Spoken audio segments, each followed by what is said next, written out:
Sample horoscope में check करेंगे वृष लगन का हॉरोस्कोप। ये हॉरोस्कोप एक प्रसिद्ध डॉक्टर साहब का है। लाइफ बहुत अच्छी रही, नेम एंड फेम काफ़ी मिला लाइफ में, परोपकार भी किया, जनसेवा भी की और एक प्रोफेशनल स्किल भी रही। साथ साथ में डॉक्टर साहब को 3 कन्याओं की प्राप्ति हुई।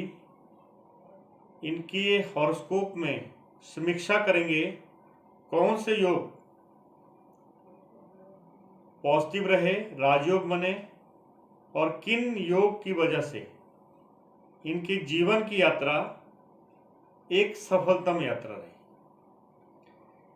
देखेंगे हॉरोस्कोप में वृष लगन का हॉरोस्कोप।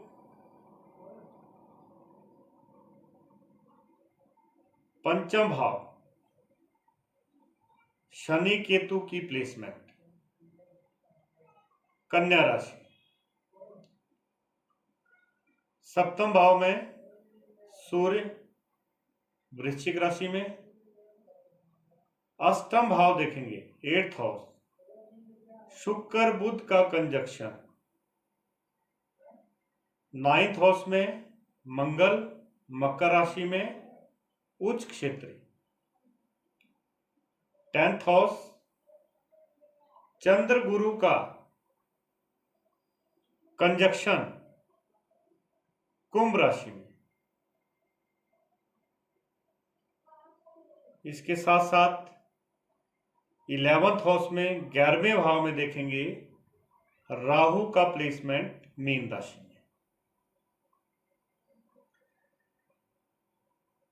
ये दिल्ली में एक प्रसिद्ध डॉक्टर हैं। ये उच्च प्रतिष्ठित थे, अपने समय से एक मेधावी छात्र रहे और बहुत जल्दी ही अपने कार्य व्यवसाय में निपुण हुए। सूक्ष्म बुद्धि, दानी, परोपकारी और एक सम्मानित व्यक्ति है। 1978 में इनकी शादी हुई। इनकी शादी एक सुशिक्षित और सुशील कन्या से हुई। यहां पे देखें सप्तमेश मंगल भाग्य भाव में उच्च क्षेत्र। विवाह के उपरांत विशेष भाग्योन्नति हुई और सप्तम भाव में सूर्य। तो सप्तम भाव इनका काफी स्ट्रॉन्ग है। विवाह का सुख या विवाह के बाद के सुख, विवाह के बाद भाग्योन्नति, ये सारी चीजें इनको मिली। ईश्वर की कृपा से भूमि, जायदाद, वाहन आदि सुखों की प्राप्ति हुई और जो इनकी धर्मपत्नी हैं वो भी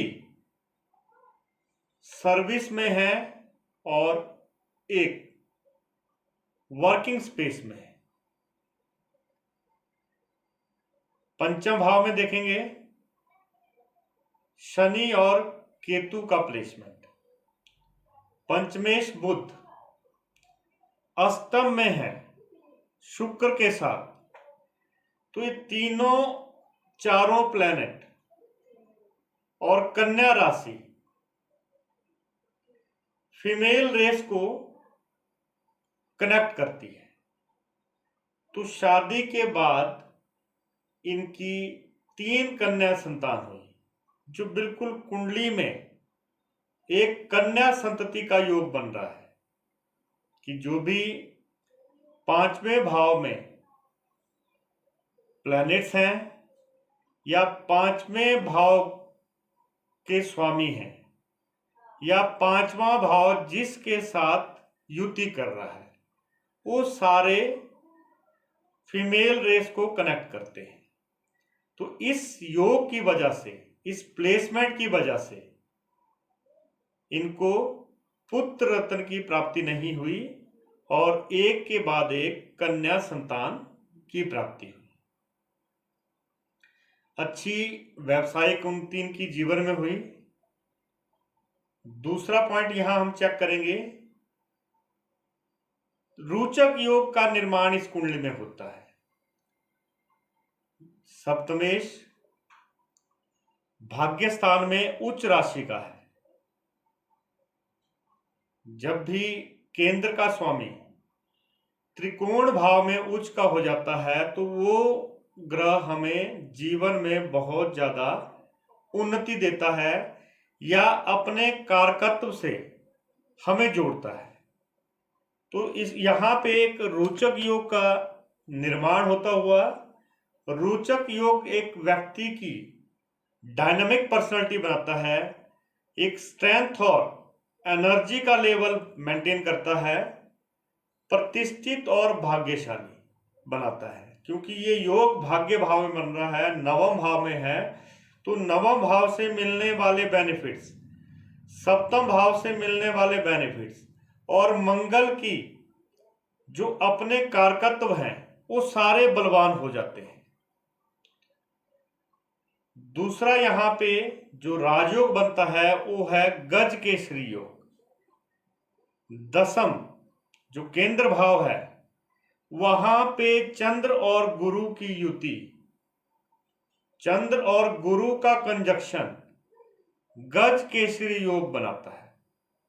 गज केसरी योग जिनकी भी कुंडली में होता है उसका प्रभाव व्यक्ति को तेजस्वी बनाता है, मेधावी बनाता है, गुणी बनाता है, परिश्रमी बनाता है, पराक्रमी बनाता है।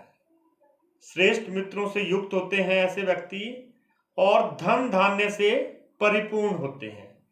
ये गज केसरी योग के फल हैं जो हमें जीवन में देखने को मिलते हैं जब हमारा गज केसरी योग हमारे लिए लाभदायक होता है। आगे एक और योग चेक करेंगे यहाँ पे, अनफा योग। ये योग चंद्रमा से बनता है। चंद्रमा से 12वें में मंगल इस योग का निर्माण करता है। ये एक राजयोग की श्रेणी में आता है, एक शुभ योग की श्रेणी में आता है। इस योग वाला जो व्यक्ति होता है वो संघर्षशील होता है, कर्मठ होता है, स्वाभिमानी होता है और सूक्ष्मदर्शी होता है। बहुत गहनता से अध्ययन करता है हर चीज का और बहुत गहनता से विचार करता है।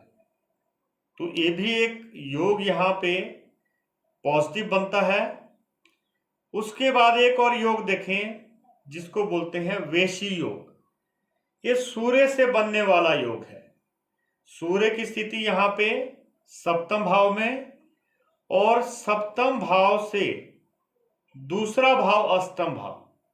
तो सूर्य से जब दूसरे भाव में शुक्र और बुध आ जाते हैं तो व्यक्ति बहुत प्रियवादी होता है, बातचीत करने में निपुण, अच्छी बातचीत करने वाला, वाक्पटु, कुशल और श्रेष्ठ गुणों से युक्त होता है।